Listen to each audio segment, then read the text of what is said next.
skrapa allting. Ta på byxorna innan alltså.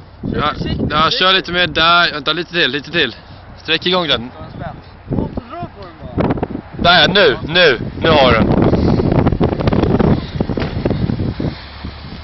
Åh jävlar!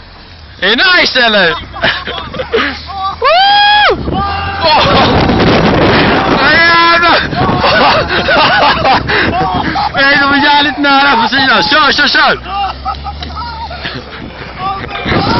Nej, akta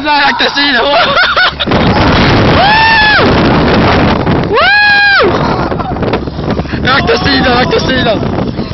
Åh jävlar! Åh, akta högersidan, där är jag. Kalle!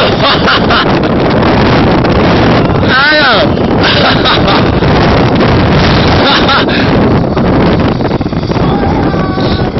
Nej, fy fan!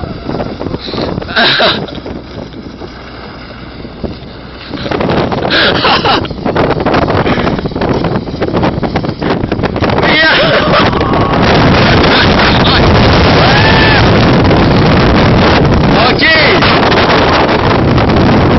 Jag ska nog sakta ner lite nu alltså. De börjar bli lite blåa i ansiktet. Okej, chilla.